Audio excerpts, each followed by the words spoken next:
Hello, ladies. Welcome back to the She's Crafted to Thrive show. I am super excited about this episode because I'm featuring Lauren Friedman. She is an award-winning entrepreneur and she has an award-winning podcast called Uninvisible Pod. And that is a podcast where she talks about invisible conditions such as chronic illness, as well as disability. And she has interviews talking to survivors and thrivers and those that take care of those survivors and thrivers, advocates, experts, and all the different things in between about how to heal and cope with those things from a holistic standpoint to a medical one. I am excited to have her on the show. She's going to share her journey with multiple chronic illnesses, as well as her journey as an entrepreneur to where she is today, having a business, a podcast, and just really embracing her journey to becoming more informed about what it means for her to live a thriving life. And I just wanted to say that in this episode, me and Lauren talk about a lot of different topics. Now, all of them do I agree with, but they are her own experiences. And I do believe that her journey really definitely does need to be heard because she shares some really great tips on where you can go and what you can do while you're going through a new chronic illness diagnosis, or if you're wondering what to do when you're at the wit's end of living with chronic illnesses. What are some resources? And she's really open and honest about her journey. So be sure to stay tuned. Welcome to She's Crafted to Thrive. I'm your host, Nikita Williams. And this show is for all the ladies who are making and creating things that they love. You will hear conversations about the real everyday struggles of juggling life and business while trying to maintain passion and harmony. As women, we have the skill of getting things done, but sometimes we get in our own way.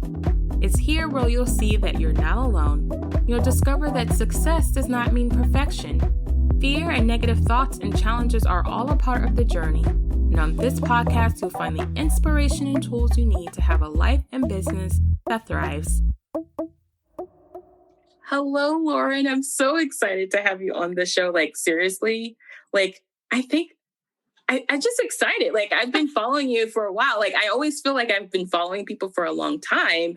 But when I finally have them on the show, I'm like, oh, this is exciting. I know. I totally feel you. And it's so nice since we connected through the Chronically community and being able to connect and talk more deeply about stuff we've already started talking about is really exciting. So thank you for having me on. I am so privileged and I'm so excited because when I first started the show, I didn't start it off initially to be talking about chronic illness. That was kind of a thing that kind of morphed into She's Crafted to Thrive. And it's been therapy. I tell people all the time, I'm if you can't find a therapist or you can't afford therapy, I feel like a podcast is like a therapy session because you're just sharing your thoughts. And if I know for me, I edit my own. So I'm listening back and hearing that. And it's oh, I need to change how I think. It's just so amazing. So, So tell us a little bit about who you are and what you do.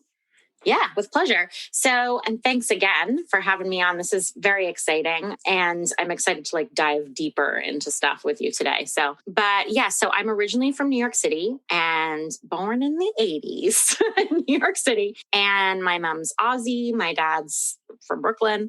So I grew up in Manhattan and spent summers going to visit my mom's family in Australia. And there that goes, that accent. Everyone says it when I say Australia. Yeah. So I have lots of close friends and family over there and sort of always grew up with family far away, and close people far away. So that experience that everyone ends up getting after they travel and meet people, I had that from the word go. And I ended up in my early 20s moving to London and training as an actor. I went there to study abroad and I basically never came back. So then I created a whole nother group of people who are far away from me, who I love. So that is a whole thing. And then I moved to Los Angeles about 9 years ago.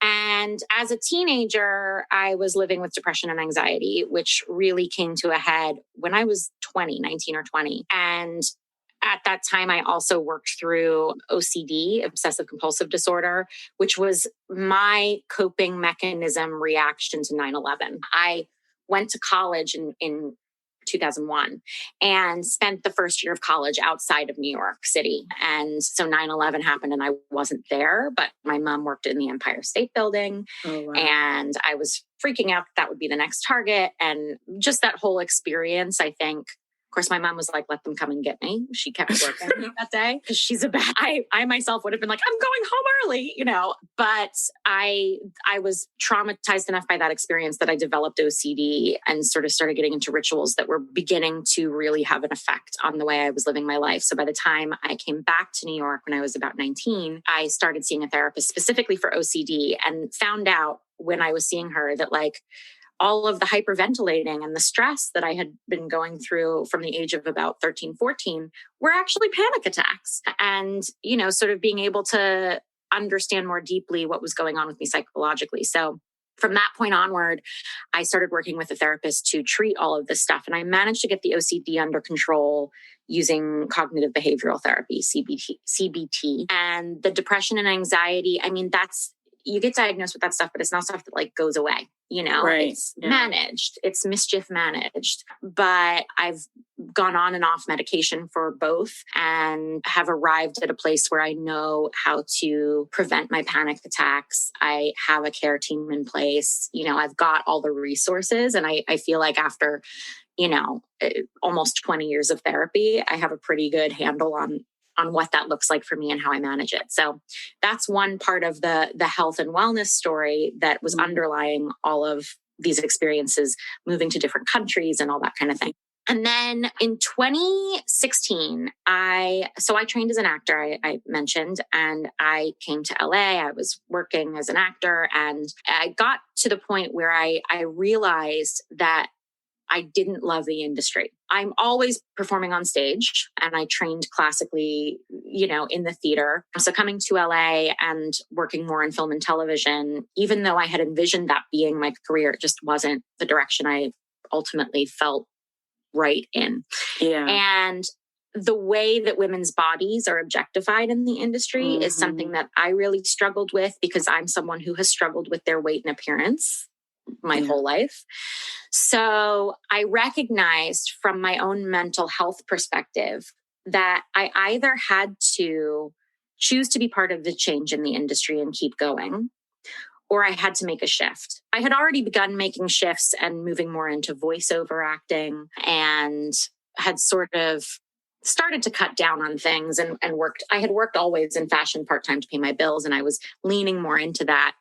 But an opportunity became available for me to move into business management. And I was really excited because I've always loved supporting small local business. And that's exactly what this was. So I grabbed the brass ring and I made this change and started a whole new career. And it was super exciting. And for the first time, I was working for a chocolatier.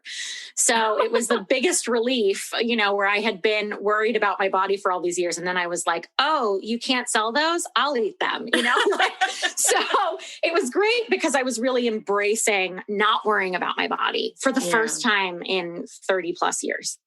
So that was pretty incredible. And I was loving the work. It was a lot of stress. I was the right-hand woman to a woman who owned her own business, a lot of stress, a lot of work. But what happened was that about a year in, I started getting really sick, and I was experiencing functional exhaustion, cognitive decline. There were days where I just couldn't get out of bed, and I was filling out receipts and financial reports wrong. And my boss was like, what's going on here? So this was going on, and I turned 34. My birthday's in August. And I remember the weekend of my birthday, got together with friends, celebrated my birthday. So this was in, oh God, now I have to do the math. It was my 34th birthday. It was 3 years ago, almost 4 years ago. And I'm revealing my age to you. I did hint that I was born in the 80s. But I woke up on the Monday and realized that whole weekend I had been in bed for 40 hours. Whoa. So of the 48-hour weekend, I had slept for 40 hours. And I was like, something's really wrong. So that Monday, I called my boss and I said, listen, I need to go to the doctor's office first thing. Are you cool if I come in a little late today? She was like, no problem. So I went to the doctor's office, and the nurse practitioner who saw me had the wherewithal to order an autoimmune panel, which revealed that I had an autoimmune disease. We didn't exactly know what. We had suspicions, but she was like, I think you have a thyroid autoimmune condition and you need to go see a rheumatologist and an endocrinologist. This is one of the things with thyroid conditions is that a GP will refer you to two different specialists. Yeah. And it becomes a lot of cooks. Luckily, they referred me to two different specialists. And I was like, why two? This is like a lot. I ended up seeing both endocrinologists and rheumatologists. And the rheumatologists that I saw, I just didn't really like their approach. They wanted to give me opioids for joint pain. And I was like, I have some joint pain, but that's not my chief complaint. Like I don't have RA, I don't think, And the endocrinologist is sort of where I landed. And it was my first experience of understanding that I had my own free will in medicine, that I didn't have to go keep seeing this one doctor if it was working with another. And this experience was further sort of reinforced by an experience of medical gaslighting. So for people who are tuning in who don't know what that is, it's when a practitioner tells you that something is in your head when it's not. So I was seeing an endocrinologist for several months. At this point, we're like in December, right? So it's like 4 months later, and I still haven't been given a diagnosis. And I'm reading up about things and doing my own independent research. And I suspect it's Hashimoto's disease, which is an autoimmune disease of the thyroid that causes hypothyroidism or an underactive thyroid. I had all of the hallmark symptoms of the illness. And I had the labs to back it up. Yeah. And this endocrinologist had put me on thyroid hormone replacement therapy. Typically, women are prescribed Synthroid when they're underactive with their thyroids. So she put me on it. And I was sitting in her office 4 months later without a diagnosis. And I remember when I first went to see her, she was like, oh, you poor thing, you've been through so much. Like, we're going to get you better. She was really caring. And I really trusted her.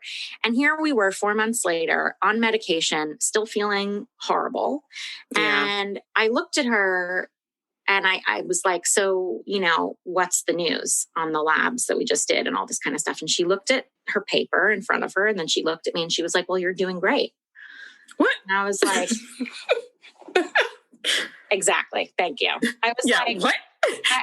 I was stunned. First of all, it was like, 8 or 9 in the morning because I was going before work and I'm not functional at those hours.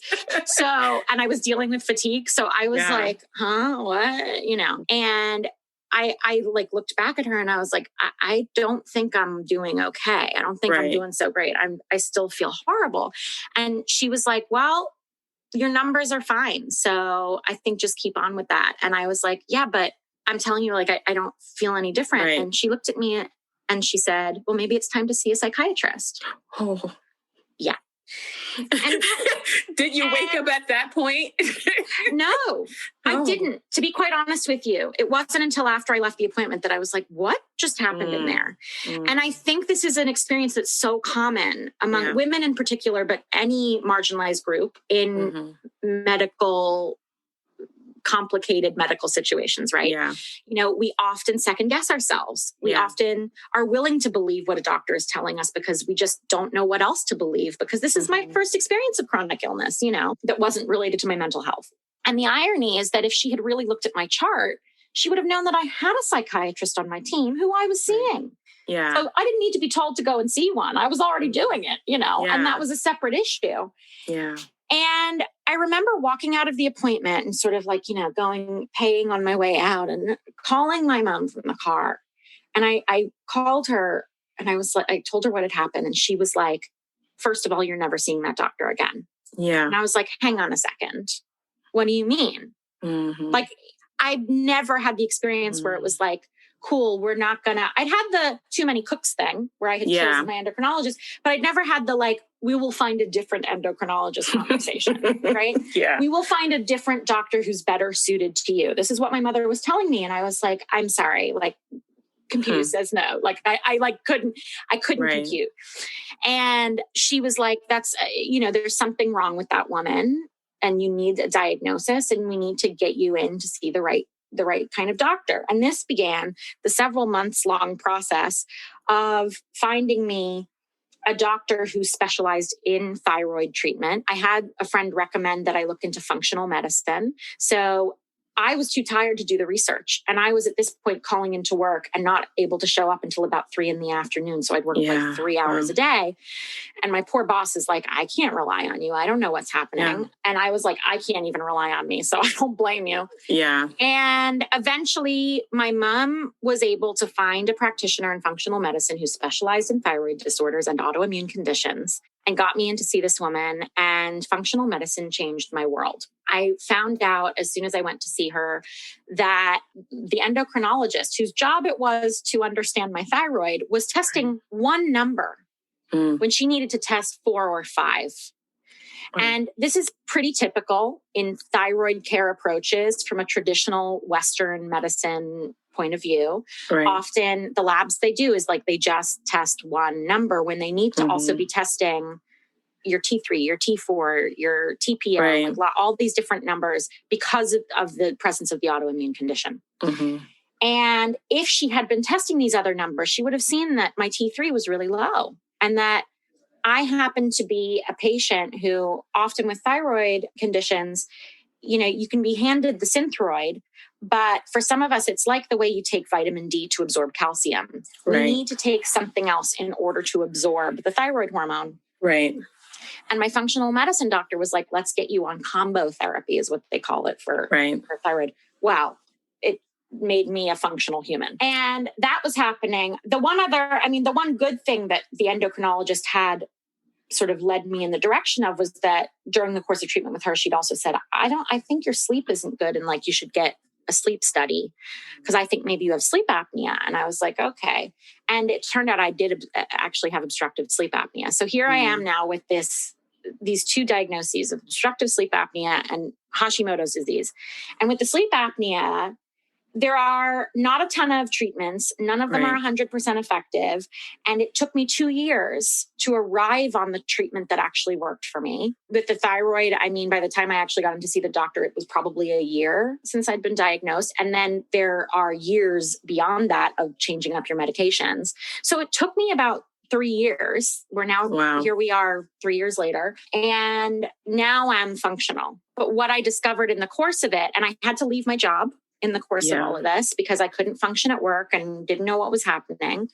I had to spend a full year healing and working on my healing. And thank God I had family who supported me both financially and emotionally through that. And I know that a lot of people don't have that. And it is incredible how lonely it can be to go through an experience like this when no one else understands what's going on but you. When you know that there's something physiological going on, when people want to be able to help you, but they can't, when you're getting advice that isn't the advice that's helping you. And all I wanted was community. And I couldn't find it. And during the course of this year that I was healing, I was having conversations with people and explaining to them what was going on. And a few of my friends started, like 90% of the people I know, largely women, started coming out of the woodwork because I'd been working in women's health activism as well and writing about periods and like, why aren't we even talking about periods? Why is it so faux pas? Why is that like we bleed? Big whoop. This is why the world has people in it. Yeah, exactly. Like, oh, look, I have a functional uterus, you know? Yeah. So like I was already writing about period equity from that point of view and period awareness, you know, just like feminine hygiene, all that kind of stuff. Yeah. And I started saying to my friends, like, this is what's going on with me. And like, this is the struggle I'm going through. And I cannot tell you how many people turned around and were like, oh yeah, I had a thyroid health crisis years ago, or, oh, I have this disease that I never told you. Like people I lived with, close friends. And I was like, why aren't we talking about this stuff? Like it made me, I was shocked, you know?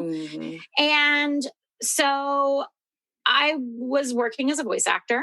I had a microphone. I was having conversations that were leading to some sense of community or something, but whatever they were doing, I knew that they were nourishing me as much as they were nourishing the people I was talking to. And so I hit record on them and I launched my podcast, Uninvisible Pod, in early 2018.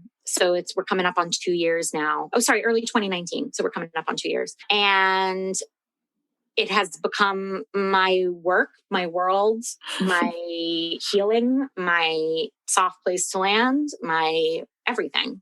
Yeah. And has helped me create a community of people who are going through the same stuff, who are willing to share their journeys so generously and openly, and where we're talking about some really tough stuff. Like a lot of the stuff that comes up on the show is like, how come this is happening more to women? How come this is happening more to people of color? How come this is happening more to the trans community? You know, every layer of identity that makes us more susceptible to a lack of care. We're investigating that in these conversations. So they're hard conversations to have, but I find them to be so necessary. And like, they have changed the way I see the world. And they've happened, I mean, just in the nick of time, because it all developed under the presidential administration that tore us apart and tore us asunder. You know, I will not mention names. And so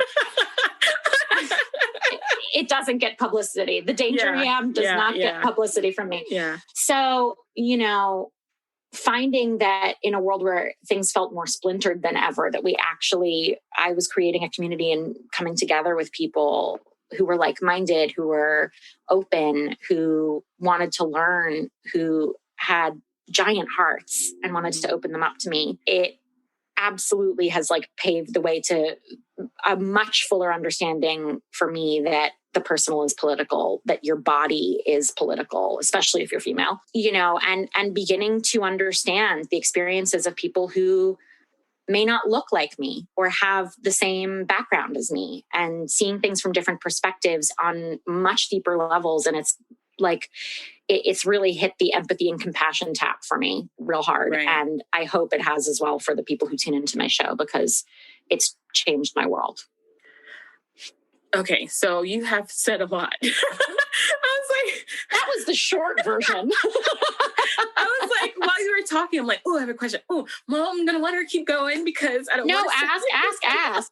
Yeah. So, I mean, first and foremost, I think if anyone has experienced any level of chronic illness, we can all like, our hearts are totally feeling you. Like, you know, there's a point where you're sharing, like, there's things we haven't even heard of. I know, like, as a chronic illness person myself, hearing words like gaslighting. And if you say that to a friend, or if I say that to my husband, I'm going to have to explain that to him. Like, he's like, wait, what? I'm like, yeah, it's basically when people don't listen to you. And it's just like these common conversations that we have with people who are living with whatever we have and trying to explain that to other people sometimes who have not had those experiences, or maybe they have and they didn't even realize they had them. So there's that conversation. And one of the things you were saying is like, you know, when your mom was like, hey, we need to find someone else new. So I was like, in that process, when you were talking to your mom, where you're like, wait, what are you talking about, Mom? Like, what do you mean why do I need to find, were you trying to figure out what she meant by that? No, I think one of the things about my relationship with my mom is that she's my best friend and absolutely my fiercest advocate. And when she said that, the forcefulness with which she communicated it at the time, and because I was still in such a daze and cognitively impaired, right, I leaned into it. There's been a lot of leaning in this journey. Yeah. You know, maybe not in the way that Sheryl Sandberg intended, but like, I had to put my trust in her. I had to take on what she was saying because I didn't know what else to do. I was at my wit's end. I knew that there was an answer that was out there. I mean, this is the other part of my story, right? Is that I never once entertained the idea that I wouldn't get better. And that was in many ways a conscious decision, but in many ways an unconscious one. And I want people to understand that who are tuning in, because it is a choice. I do believe it is a choice, you know, and because I had the support network, because I had this person show up for me in such a huge way and say, nope, this is what we're doing now. I knew I could hand the reins over to her. It was a massive relief. It was like, okay, great, cool. Report back to me when you find a doctor, you know, because I had to do one thing at a time. Like there was no multitasking in my life at that point. There was no, it was absolutely, things were in silos. And of course, that's how the medical system wants to see us. They want to see our body in silos. So yeah, I mean, I certainly, upon reflection, I look back and I go, oh yeah, I ask all those questions. But in the moment, I threw myself at her feet and said, you tell me what to do, because I have no idea. And luckily I have the kind of relationship with her where I know she's going to make a wise decision on my behalf, where I know that if she has questions, she'll come to me, you know, where I can trust her intellect and her emotional intelligence on that stuff. But I cannot tell you how aware I've become of how many people don't have that. Right. And it's not a question of like haves and have-nots in that sense. It's more a question of like, okay, if we don't have it, how do we find it? Because it is out there. Yeah. And while I wasn't successful in finding it, I'm quite a go-getter. And in that sense, I was able to create it. Yeah. Yeah. You know? So there was something else that you mentioned about just like going through the individual places. You know, my husband always says, like, why can't we just go to one place and then look at your whole body as a whole body, right? Like, he's like, you know, what does that look like? And so there was a term that you used too called functional medicine. Like, what does that mean? Because I know a lot of people don't know what that means. So if you could describe what that means. So functional medicine is aligned with integrative medicine, if you've heard of that as well. Both are about a root cause approach. So one thing you'll find when I say traditional Western medicine, I mean like going to your doctor or your GP as opposed to your functional medicine practitioner, or perhaps a holistic practitioner like an acupuncturist or, you know, a yoga teacher and things like that, which for some people is like out there and woo-woo, right? And like I am like, I mean, look, I told you I grew up in Manhattan. Like I never did woo-woo. I don't do woo-woo, you know, and yet what I have discovered is it's not just about this root cause approach where Western medicine puts medication on things, right? Like doctors have 15 minutes with you and they have often got partnerships with pharmaceutical companies. And so within those 15 minutes, they're going to determine you've got this problem. I'm going to prescribe this medication. That's all they have time for. Many of them want to do more than that, but they're strapped by the system. Right. And functional medicine practitioners don't tend to have a limit on the time that they spend with you. But I remember the first time I met, because now I have a few different practitioners. The first time I met my integrative endocrinologist, who I see now, who's amazing and has been on my show, she said to me, so you were born and then? And I was like, I looked around like, am I being punked right now? Like, you know, what doctor asks for a history of your life, right? Kind of what you did at the beginning of this interview. Like, what doctor does that? Yeah. But the approach there is one of, okay, well, you're now dealing with this and you came from this, but we know that disease doesn't occur in a silo, just like your body isn't separated into different parts. And while we have specialists who work on particular parts of your body, we also know that your lifestyle has a huge impact on disease development and progression. And so being able to look at my lifestyle and go, oh, wow, I was so stressed at work that the stress may have been a trigger. Oh, wow, I have these markers genetically that may have contributed to this issue because I was eating this food. Oh, wow, you know, the lack of sleep may have caused this problem because I've not been recycling at all overnight. So understanding, you know, my food, my exercise, my relationships, in functional medicine, I'm actually starting to train as a functional medicine health coach now because it changed my life so much. And I'm so excited about the work.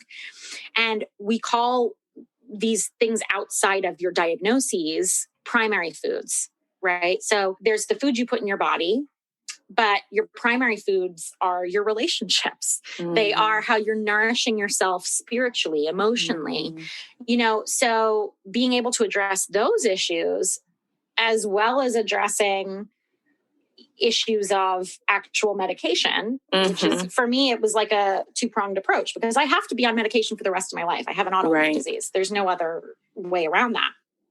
But it was as much about looking at my sleep, looking at is this work life serving me? I mean, I had to leave it anyway.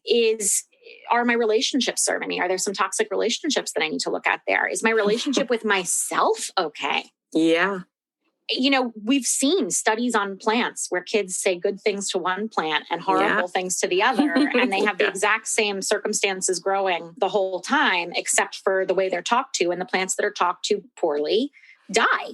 Yeah. And it's the same thing when we talk to ourselves that way. So, you know, it's been certainly lifelong work, but certainly something that I have tapped into in the last 3-4 years, even more intensely, has been learning to figure out the fact that I'm a miracle, you know, and to love myself. Like that's really hard when you're born into a world where Eve ate the apple and tried to get Adam to do it too. You know, like when you're born into the world as a woman, this world, it's like you're already working at a deficit. And so I definitely took on those messages that I had to second guess myself and that I was maybe inferior. You know, I also didn't believe it, but it was so culturally embedded. How could I not, you know? So, and then I was part of the entertainment industry, which was no good for my mental health. So learning to love myself in all of that and leaning in when I needed rest and leaning in when I need, you know, all of this balance and rebalance. I hope that I just explained functional medicine. No, you did, because that was the long version. Yeah, I mean, that's the thing. A lot of people don't realize that is even a thing. I mean, along my own personal journey with chronic illness, I hadn't even heard that term. Like my parents didn't know what that meant. So, I mean, there are things that from a cultural place in general, some of us are already at a deficit, if you will, or not having those type of conversations because they're like faux pas. Like, you know, like you're not going to talk about these things. I mean, just growing up, I think I was talking to another girl in a episode that's not out yet, you guys, but we were talking about just from the aspect of being chronically ill and being a woman and this particular generation right now. Like I was born in the 80s, she was born in the 80s. And, you know, I have these conversations with my parents and they're completely oblivious, like not on purpose. They just don't know. Like they just haven't had those thoughts, you know, and I feel like for me, from a personal experience, like I think my grandparents kind of experienced life differently. And so then our parents experienced life differently. And then this generation of people are like so into like, I'm going to figure this out. I need to know what's going on. And it's okay to stand up for your own body. And I think it's kind of crazy that I always feel like it's always so crazy that when people are like, hey, yeah, you got to look at your body like in parts. And I'm like, but that doesn't make any sense. You know, it's our bodies are connected in such a wonderful way that it would make sense that, you know, they would work either with each other or work against it. And so for doctors to take it from a standpoint of like, oh, this, oh, that, and separate it, it's really frustrating for a lot of people who are like, but no, I feel this and I know it's affecting this. And like you said, 15 minutes is not long enough. 15 minutes is not long enough. I remember the first time I was talking to a doctor too, and they were like, so tell me about your life. And I was like, dude, what? Yeah. What kind of doctor are you? Exactly. You feel like you landed on the witch doctor and you're not sure whether you need to run or actually tell the story. Exactly. You're looking at him like, what do you mean? Like, you mean like my life, like in the last 24 hours? Or do you mean like my life? Like, you're like, I need some clarification in this. Yeah. And I think just from the fact of having conversations like this and other people sharing their stories of like things that they have experienced and what kind of roles they've taken in their own health journey is something that I think is lacking, especially in the women's community. I feel like it's been, like you said, this hush faux pas. And I don't know if it's like an American cultural thing or if it's like a world cultural thing, because there are some cultures of women that I've met that their parents are very, like their mothers are very in tune of like, you should be eating this, you should be taking care of this, you should say no to that, you know, all those different kind of things. Has that been your experience of talking to other women being like, maybe it's a cultural thing, not necessarily like a, you know, an American thing or a UK thing? Honestly, I think it's a Western thing. And I've talked to people all over the world. Well, I say all over the world. So far, it's been UK, Australia, and the US. Awesome. And that's expanding more and more. And I've talked to people who like maybe were born in Africa and moved over to the States and stuff like that. But generally speaking, any westernized culture, we're going to be dealing with the body in silos. And if someone has, as you say, like a mom who is maybe more physically attuned or attuned to the cycles of the moon or nature or whatever, that mom is always going to have been thought of as a woo-woo person. Yeah. But guess what? She was right all along. You know, it's interesting. I was having this conversation with my friends last night because we were talking about this recent episode of The Daily, which is a podcast that a few of us listened to from the New York Times, and about how this woman had theorized that there was a communication network between trees. And she wanted to research it, but all of the men around her were like, yeah, but what about profit and loss? And what about, like, they wanted numbers and they wanted data and they wanted, I mean, I haven't listened to the episode. This was my friend's interpretation, but, you know, it was almost like the male influence there was one of, how do we make this a business prospect? How do we make the numbers work in our favor? And she was like, I just think trees talk to each other. and we need to find out about it. You know, and she was attuned to nature in that way. This is not to say that men are not attuned to nature or, you know, that they're lacking in any kind of emotional or natural intelligence in any way. But I do think that this connection to source is something that basically, if you're doing things right, you're going to spend your whole life getting back to it. Mm-hmm.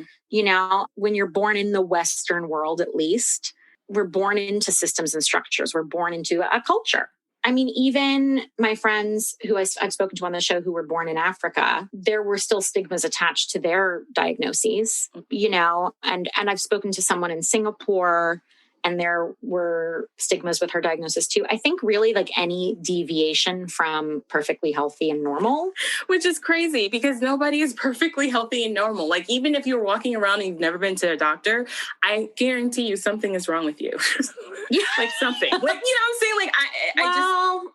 This is part of it too, right? Is that like people have started coming to me and being like, okay, so I always thought I was healthy, but I don't poop or like, you know, I don't eat right. I'm like sharing my own story, but you know what I mean? It's like, it's like people start realizing that like, oh, this is a little off and that's a little off. And like all these biohackers are optimizing either because they've been sick or because something's off, you know? Mm-hmm. And I think it's understanding that like chronic illness, it has a stigma attached to it because of the word illness or the word disease, you know, or condition, chronic condition. But ultimately it's that like, we're all individual. And embracing that individualism, not from the perspective that it has been embraced over the last 4 years in the administration and the White House, but from the point of view of, you know, let's just look at everyone as a special case and do things case by case and understand that like what happens in your gut might very well affect what happens in your brain. What happens in your gut might very well affect what diagnoses you end up having. I mean, you don't have an autoimmune disease unless you have a gut problem, you know? So it's like understanding the interconnectedness of all these systems. This is something that we have to sort of unravel from our traditional understanding of anatomy and medicine. And there are doctors out there who are doing that. Yeah. That's the good news. And I think what's cool too is like, I feel like for us who have been doing the chronic illness journey for so long, we have fortunately, and I do say fortunately, you know, some of us haven't yet had those moments where someone reached out to us who does know that there's something more than the traditional Western medicine that can help you to kind of create that journey for you, like to see something that there's a possibility of feeling better. So there's a thought that I've always, you know, I believe this, and I always like to ask people, like, so do you believe that there is power in surrendering to the thing that is actually wrong so that you can move on? Absolutely. Because if you don't acknowledge that it's happening, it's like a leak. Yeah. Figure you've got a leak in your bathroom. If you pretend that's not happening, it's just going to get worse. Right. It's going to get bigger. And then you're going to have to move out of your house. But you can't do that in your body. You can't pick another body. And I mean, isn't it something with these 12-step programs, like acknowledging the problem is the first step, you know? And I absolutely think that's true.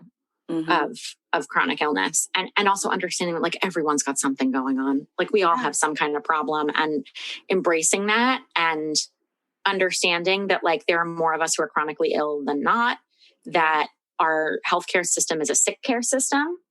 It's not designed to prevent, it's designed to treat when there's a problem.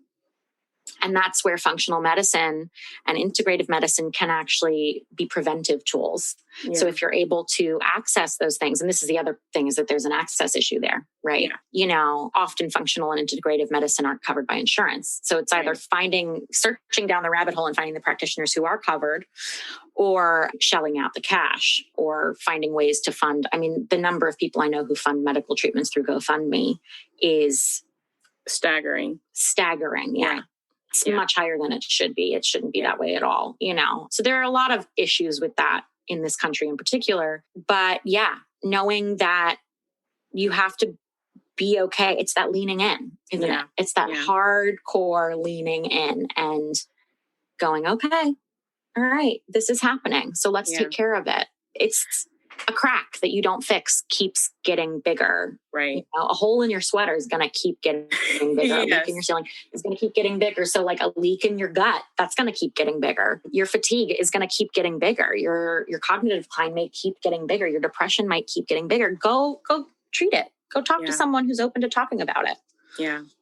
Yeah. So I want to kind of shift gears real quick here. So starting this podcast, the Uninvisible Pod, like I mentioned at the very beginning, it's like one of those things like, do we talk about this?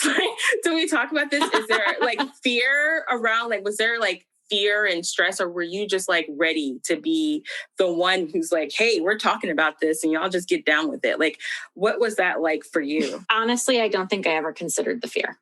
I think if I've ever been afraid of anyone, it's actually been my own inner critic. So it's never what other people would think. It's always been about like, are you worthy? You know, am I worthy enough? Which, being chronically ill and going through all the things my body has been through and going through the medical system as a chronically ill woman, is something that makes you question whether or not you're worthy constantly. And so I'd already been working through that stuff and had to recognize that part of the healing was in understanding that like I'm more than worthy.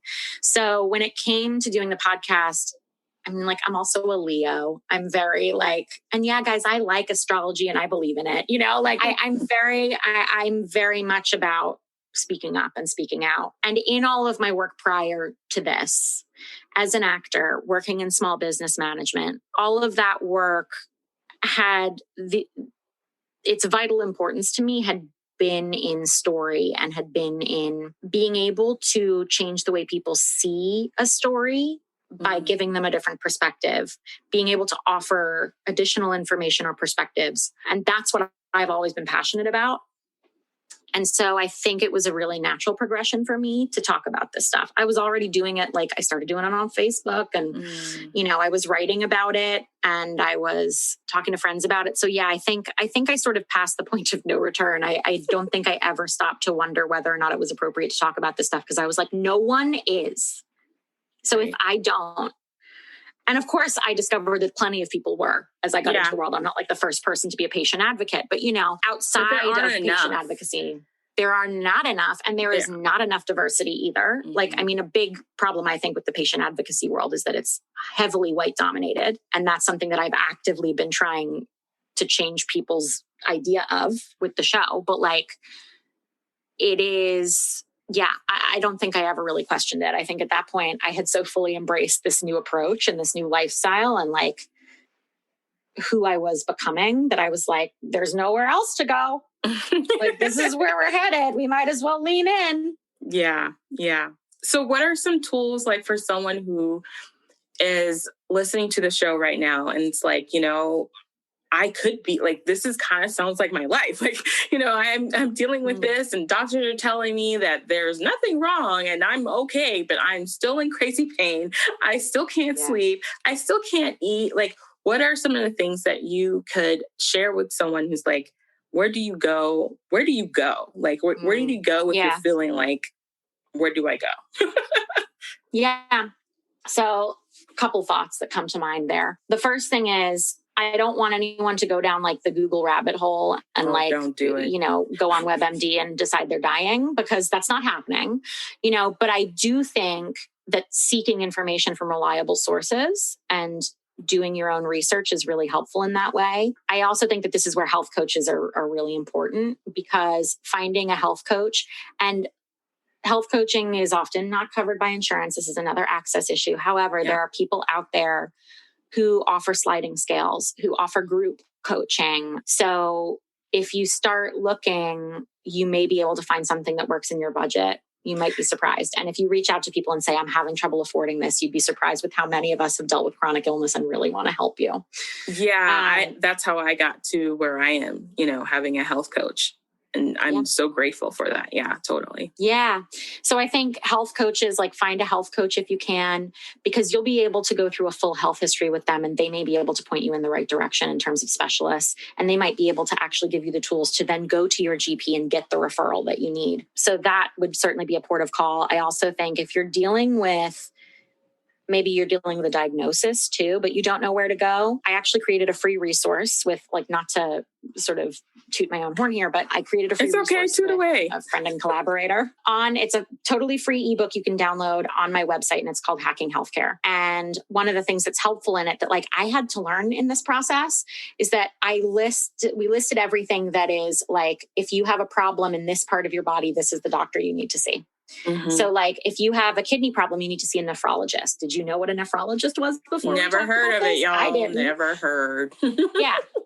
So that's the kind of thing where then you can go to your GP and say, I'm having an issue with this part of my body and I need to see this specialist, and doing it with the help and support of a health coach is a great way to do it. If you can afford it, just go straight to a functional medicine doctor. Do not pass go, do not collect $200. But I think also then seeking community is huge. Whether you do it in the Chronicon community, the way you and I connected, founded by our friend Nitika Chopra, whether you do it on Facebook groups or on Instagram, just looking up hashtags that are connected to the symptoms that you're feeling, you may be surprised what you will find, because there is a lot out there. And find the thing that works for you. I stayed out of those Facebook groups and stuff because I found that they were largely pretty down. A lot of Debbie Downers in there. Yeah. You get a lot of what one of my good friends calls symptom porn, where people are I feel horrible today, and I just wanted you to know. And I'm not here for that narrative. Right. I'm here for I'm here for when you feel horrible, but I'm also waiting for you to figure out how to feel better. Right. Yeah. So, or trying to offer you tools to do that. So I think find what works for you. You may want to be in that group that's we all feel crap and here's why. That might work for you. But for me, it didn't. And that's part of the reason I also wanted to create my own community. But I think look around, do some research, get the free resources that you can to maximize your use of the healthcare system to work for you. Unfortunately, we live in a country where you have to do the work to customize your health plan. Mm-hmm. And I understand the burden emotionally, physically, in every way, because the number of hours I have spent on the phone with healthcare people and health insurance, it is crazy. It's kind of a joke in the Spoonie community. It's ridiculous.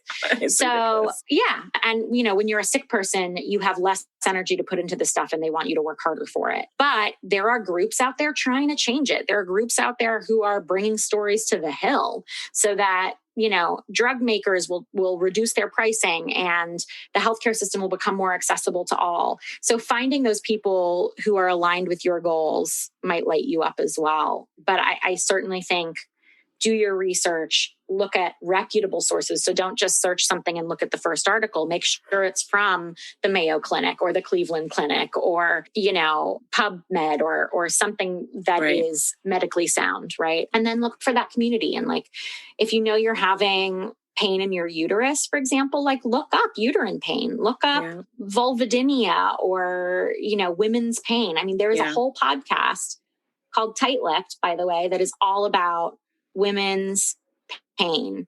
Yeah. And it's really fabulous. So there's more and more out there. When I started my podcast 2 years ago, there was, 80% less than what, in the last 2 years, the growth that I've seen in patient advocacy has been astronomical. I totally agree. Yeah. Yeah. I think get a health coach if you can. Ask them what they offer if you're having trouble paying for it. Ask them what they can do for you. Everyone wants to help. That's the thing. We want to help. Yeah. So yeah, health coach, research, community. Yeah. I love that. Those are exactly the things that for me, my journey changed because of that. And literally because of all those three things.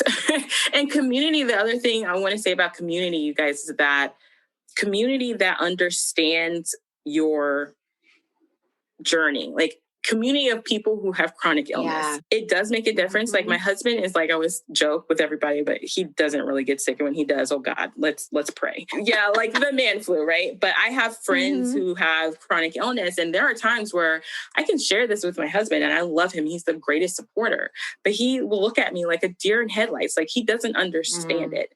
And so I have created a community around me where I can call them and they're like, no, you're totally right. Like at the very beginning of COVID, I was like, why is everyone freaking out? Like, this is like, I get why everybody is, but like, well, because they don't know how to be stuck at home like we do. Exactly. So I'm like, why is toilet paper out of stock? Like, I don't understand. And then I was talking to my friends and I was like, you know what? They're like, she brought it to my attention. She's like, because we live like this all the time. We always have hand sanitizer.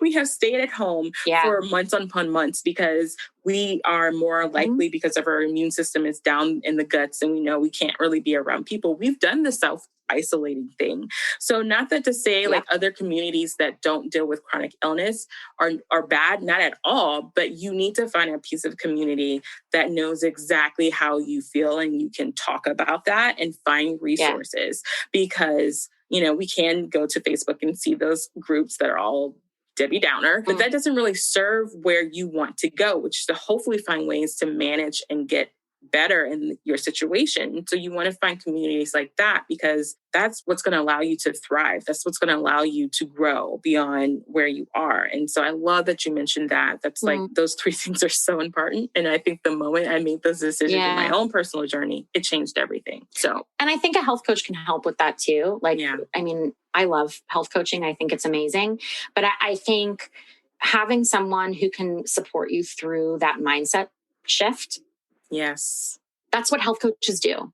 You know, like we're there to hold your hand when you're not sure if you can keep pushing. We're there to remind you can. That is the main role of a health coach, So having someone who can support you psychologically or like emotionally, as well as from a holistic health perspective, I think is so vital. And like, I still have to consciously make that choice every day to wake up and be okay. Yeah. It doesn't change the fact that like I'm still working against my body sometimes. Right. But the more you practice that shift, the easier it becomes, the more innate it becomes. And I think it's about giving ourselves the grace to create change long term by creating incremental change over longer periods of time so that it's sustainable. Yeah. Exactly. Well, I want to say thank you so much for coming on and sharing your story and sharing those tips and tools with us. I think it's just been really great to have that conversation with you. So thank you so much, Lauren, for being on the show. Thank you so much, Nikita. I've had such a great time. Like my heart and my mind are all exploding with little joy bubbles and love the mind meld. So thank you. I've just had a great conversation. This has been awesome. Thank you. Well, tell us real quick where we can find you, like on social media and all that jazz. Yeah, of course. So across social media, Facebook, Twitter, Instagram, I'm at UninvisiblePod. And so please follow along. Instagram is the main feed. And then you can find me at uninvisiblepod.com. Awesome. Thank you. Thanks so much, Nikita. All right, ladies, that is a wrap. I hope you enjoyed our conversation today. As Lauren mentioned, she is studying to be a certified health and wellness coach, which is super cool because she can further serve her community of women and people living with chronic illness and disabilities. I am just really excited that she shared her very candor, real life experience with living with multiple chronic illnesses, as well as what she's done to help her and her path to healing. If you would like to connect with her, please feel free to visit our show notes, and that can be found at shescrafted.com. And in the meantime, remember, yes, ladies, you are crafted to thrive.